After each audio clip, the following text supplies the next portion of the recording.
Hello, welcome to my YouTube channel called Experimental Physics. Today I am going to introduce an experiment based on 4-probe resistivity. So this is the experimental setup, and let me explain some theory behind this experiment. Uh, Basically, 4-probe method will be used in this experiment to study temperature dependence of resistivity of a semiconductor. We have taken germanium semiconductor, and by using that dependence, we will try to find out energy gap of germanium semiconductor. So before I introduce the apparatus and the procedure, let me explain some concepts behind this experiment. Our aim is to find out the energy gap of a germanium semiconductor, and the concept of energy gap is something like this. You know that an atom is characterized by energy level diagram. When many atoms come together, these electrons in these atoms interact, and then the energy levels split into multiple levels. And then this group of energy levels, splitted energy levels, they become a band. So, while an atom is characterized by energy level diagram, the corresponding solid is characterized by energy band diagram. So, in the energy band diagram, the highest occupied band is called as valence band, and the lowest unoccupied band is called as conduction band. So, in between conduction band and valence band, there will be some energy gap, and this energy gap is the set of levels which are forbidden. That means electrons are not allowed to exist in these energy levels. So if you want to excite an electron from valence band to conduction band, you have to provide a minimum energy, which is energy gap or forbidden gap of a semiconductor. For metals, this energy gap is 0. For semiconductors, it is around 1 to 2 electron volts, and for insulators, this energy gap is 4 to 5 electron volts. So we have taken germanium semiconductor in this case, and we want to find out its energy gap. Now the concept used in this experiment is like this. If you plot the graph of resistivity versus temperature of any semiconductor, then the graph will be like this. So the resistivity of a semiconductor decreases with the temperature.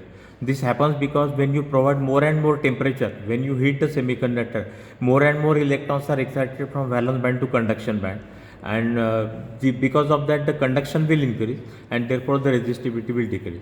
Now the relation which fits into this graph is rho is equal to rho naught e raised to Eg upon 2 kT. K is the Boltzmann constant, T is the temperature, Eg is the energy gap, rho is the resistivity at a given temperature, and rho naught is the resistivity at the minimum possible temperature.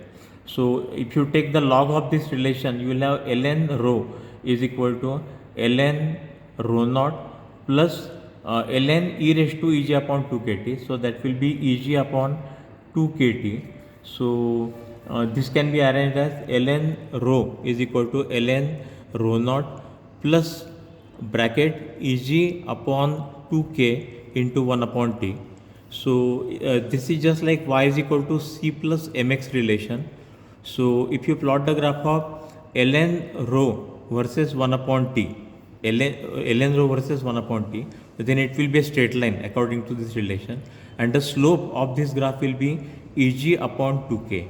I can denote that slope by m. So if I measure the resistivity of semiconductor at different temperatures, and if I plot the graph of ln rho versus 1 upon t, and if I calculate the slope of this graph, then I can calculate the energy gap. So Eg is equal to 2km, where k is Boltzmann constant and m is the slope of a graph of ln rho versus 1 upon t.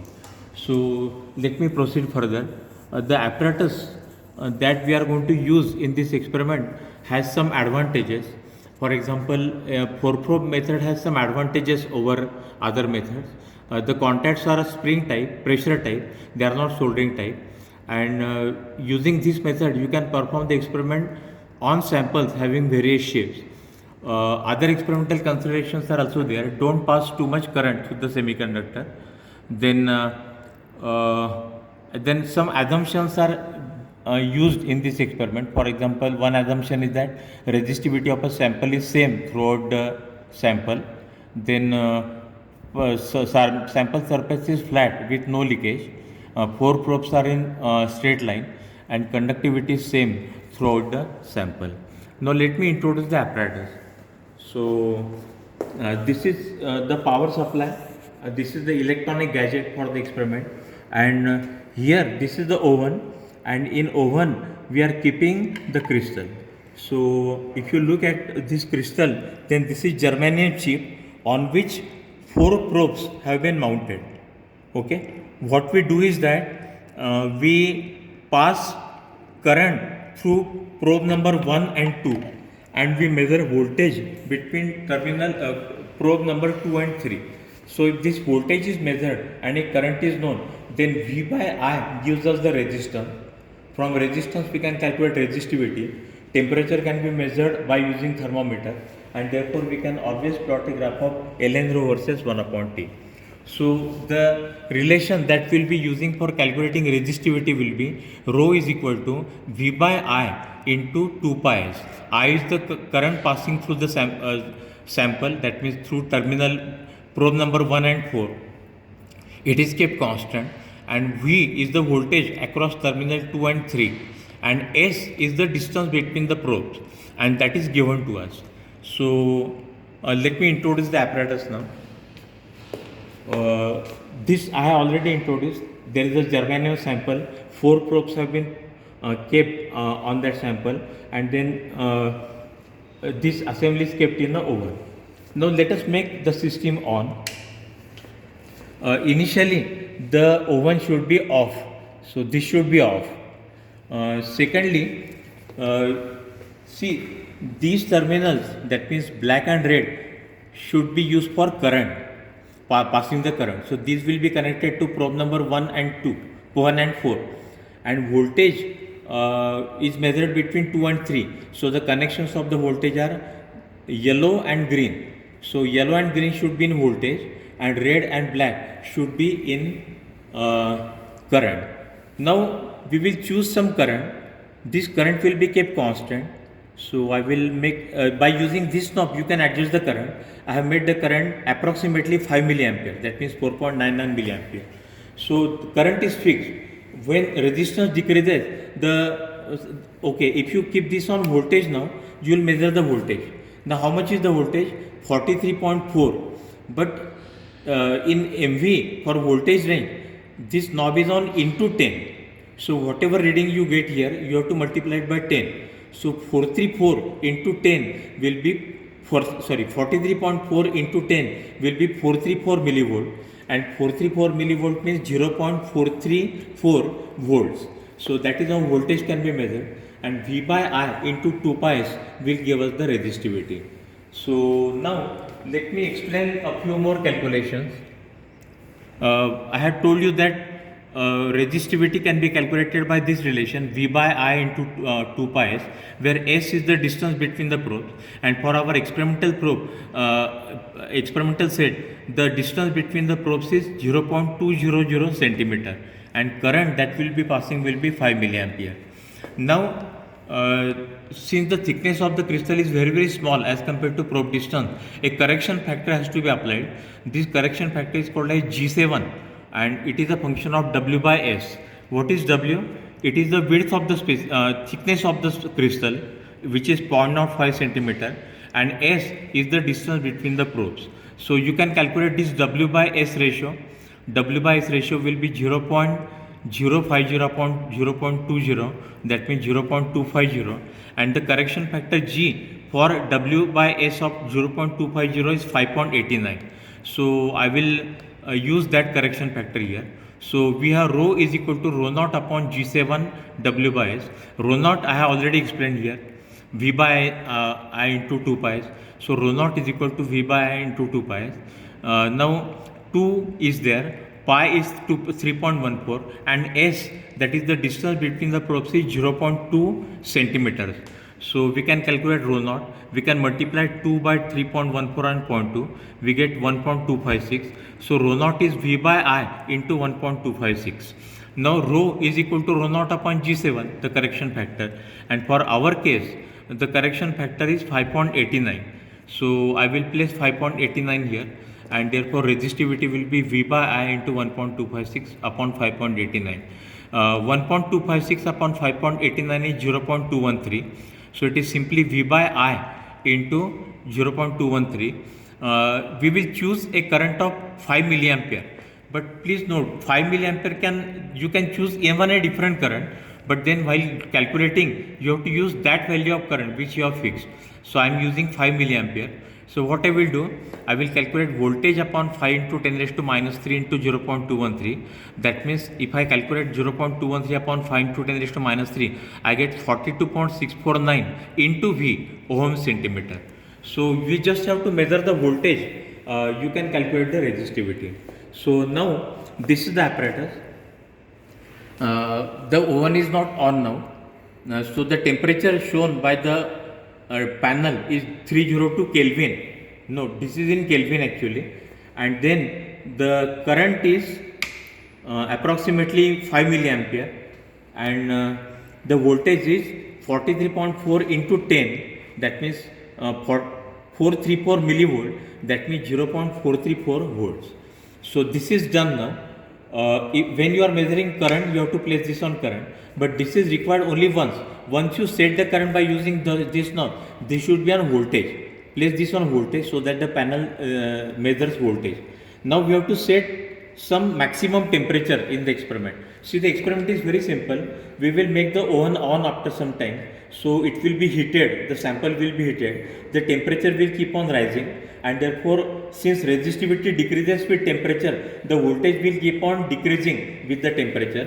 We have to note down the values of these voltages at various temperatures. So place this knob somewhere in the middle or at slightly higher position, and then make the oven on. So oven is on now. What will happen now? This temperature will increase, and as temperature increases, the voltage will fall down. So you can take 20 readings. That means the starting reading is 302. Then consider an interval of 5 degree Kelvin. So 302, next temperature should be 307. That means when this temperature rises to 307, the voltage will be slightly decreasing. Measure that voltage. Then next this will keep on rising actually, and then next temperature will be 312 Kelvin. Then see, it has started rising now, and then the voltage will decrease. Note down that voltage. So in this manner, by keeping an interval of 5 degree Kelvin between two consecutive readings, take 20 readings. So this should increase by a factor of 100 Kelvin because we want to take 20 readings, and each time for every temperature we have to measure the voltage, which will keep on decreasing. Once you measure this voltage at different temperatures, you get a table. The table is something like this: 302 Kelvin, 307 Kelvin, 312 Kelvin, 317 Kelvin, etc. These temperatures. We have gone up to 397 Kelvin. 20 readings have been taken. Then we can calculate T inverse. Like 1 upon 302 will be 0.00331. 1 upon 307 will be 0.00326. Now voltages have been measured, and as I have already explained, the voltage here is 0.238. Let me explain once again. When you multiply, see, this is on into 10 now, and the voltage is 44.0, but that should be multiplied by 10. So it will be 440 millivolt, and 440 millivolt means 0.440 volts. So you have to record these voltages in volts. Okay, so you get voltages. Then by using this formula, rho is equal to V by I into 2.13, where I is 5 milliampere. You can calculate rho, the resistivity at different temperatures, and then you can calculate the log to the base E of this rho. Natural log of rho has to be calculated. Once you get this all data, you have to plot the graphs. For example, here I have plotted a graph of resistivity versus temperature. Look, here we have resistivity and here we have temperature. So you will find that the resistivity is decreasing with the temperature. So this graph will tell you that resistance of semiconductor falls with the temperature. And then if you look at this graph, ln rho versus 1 upon T, I have already told you that it will be a straight line. So these are some unwanted readings actually, but most of the part of this graph is linear. So ln rho versus 1 upon T graph is linear, and when you calculate the slope of this graph, you can get the energy gap. So I have already explained that slope of the graph of ln rho versus 1 upon T is given by Eg upon 2k, where k is the Boltzmann constant. So Eg, the energy gap, will be 2k into slope of the graph. Now for calculating slope of the graph, I have considered these points. Consider linear region of the graph. See, you have to be here for calculating the slope of the graph, because then slope keeps on decreasing. So I have taken these points for calculating the slope. So slope will be y2 minus y1 upon x2 minus x1. That means 1.84919 minus 1.72045 divided by x2 minus x1. That means 0.00265 minus 0.00262. So I have taken these values, and then we get the slope of the graph. So slope of the graph is 4291, and Boltzmann constant in EV unit is 2. Boltzmann constant is 8.6 into 10 raised to minus 5 electron volt per Kelvin. So 2 into 8.6 into 10 raised to minus 5 K into slope of the graph 4291, you get energy gap, and it comes in electron volt 0.74 electron volts. So we know that the energy gap of germanium is approximately 0.7 electron volts, and in this experiment, by following the procedure which I explained, we get the energy gap of 0.74 electron volts. So the percentage error is approximately 6%. So this is how you can perform the experiments. You can see that as the temperature has rise, the voltage is decreasing because resistivity is decreasing. And when you complete 20 readings, don't forget to switch off the oven. And when you are setting the temperature, this knob should be somewhere here, so that you can get all required temperatures. And once you get all 20 readings, you can switch off the apparatus. Oven, you can switch off the oven, and you can switch off the apparatus. So this is the experiment. Thank you for watching.